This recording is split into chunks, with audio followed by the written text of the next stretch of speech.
Super Rugby round 17, the Friday games. Highlanders Bulls and the Reds against the Blues. It's a weird one because there's not really any real winners. I mean, Reds fans will argue with that, but I'll get to that one in a minute. So, the first one, the Highlanders against the Bulls, it ends in another draw. The amount of draws this season is really up there. I said I will have to have a look at some point to see what is the highest number of draws we have seen in any one Super Rugby season, because this one has to be up there. It's been a lot. 24 all, the Highlanders draw with the Bulls. There's no winner in this game because it's a draw, and especially for the Highlanders, because that's pretty much them for the season. I think if the Stormers beat the Sunwolves, then they are done. So the Bulls are kind of a winner because at least that's a couple of points that keeps them ticking up the table. But still, they would have liked to win it at the end, which is evident by the fact that at the end of the game they didn't kick the ball out when they had a chance to. They wanted to keep playing because 4 points would have been more useful than the 2, but like last week, they'll certainly take the 2. In terms of the game itself, McKay got his try. It was a Mackay from a Thompson line break. There was just nobody at the ruck. He ran straight through, and Smith got a kick. The Bulls couldn't take it, and Mackay got the try, 7-zip. The Bulls had a try TMO'd for a knock-on about 15 minutes, while the Highlanders were up 7-0. And then the Holo got his first try. There were some passes, offloads. Thompson got the try assist. They missed the conversion, so it was 12-0 after 20 minutes. Looking pretty comfortable for the Highlanders. But then Rousseau got his try, kick through, good bounce for him. Bulls right back in at 12-7. Mackay got another try, again from Thompson's line break, offload, 19 points to 7. And then Odendal had a line break. They went through some phases. Jenkins showed some good strength to get over the line. Halftime, the score is 19-14 in favour of the Highlanders. So it's still game on.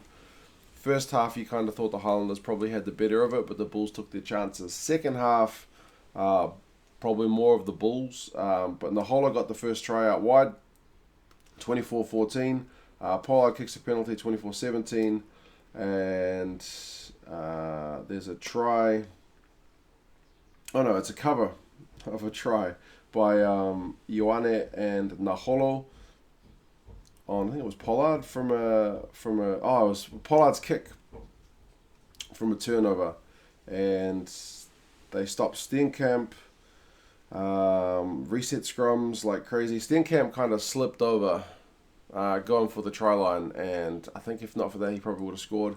But yeah, they were so close. It was a cover, and it was all from a turnover that Pollard just kicked through.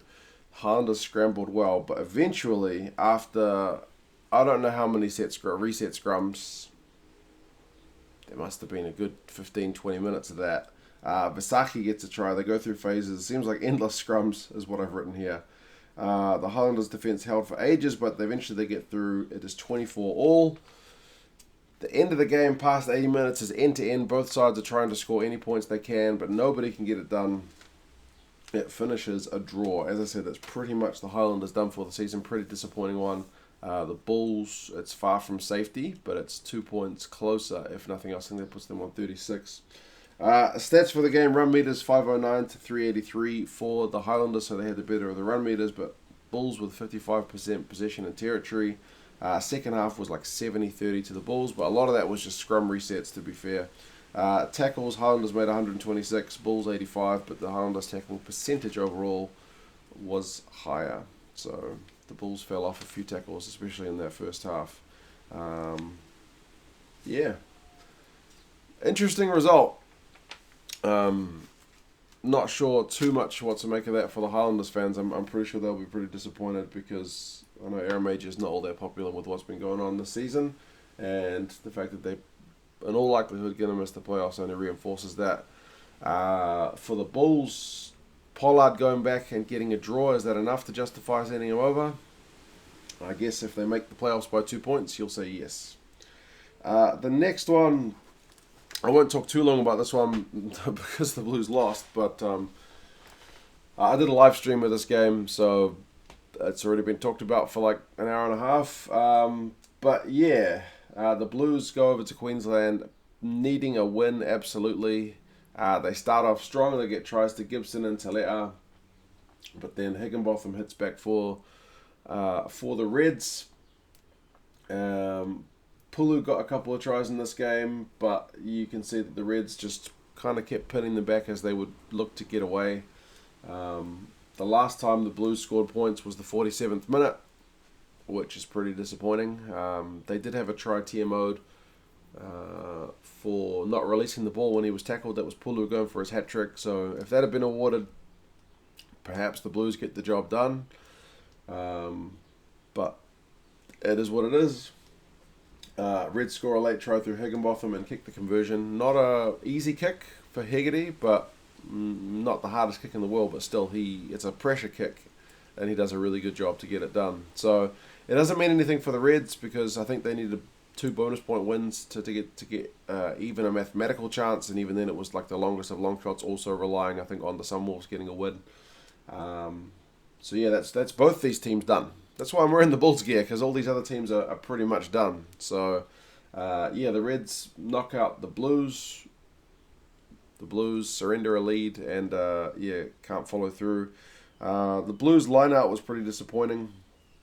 It was 7 from 9 in the end, but there were a couple of real simple ones early. The penalty count was 16-7, so the Blues were just on the wrong side of that whistle, which was a pretty bad news. The Reds had like 64% possession and territory, although the Blues had almost the same amount of run meters, so they were being effective when they had the ball, but it's just they weren't able to get enough ball. So, Karevi had a pretty big game for the Reds. He's been big for them this season. His future will be an interesting one to watch, but that's it for the Blues. Done. The Reds, I mean, you can see that win actually meant something to the guys at the end. It was good for them to kind of finish on a high. Good for them to give their fans one last hurrah, at least. Because it was the last game for a few guys at Suncorp. So, yeah, if nothing else, it's a bit of a warm fuzzies for them. And the guys legitimately seemed very pleased to get that win. So, it may have been a dead rubber, but it still meant something to them. So, kudos. As I said, the Blues just find another way to disappoint, because they had the winning of that game and just, couldn't get it done. So, you guys let me know your thoughts on the games. I will look at doing more live streams in future. It was a bit of fun. For some reason, the chat history doesn't seem to show in that live stream, so I have to work out how I get that done. Otherwise, it's just kind of me talking to an invisible friend. But, you guys let me know your thoughts, and I'll talk to you again soon. See you later.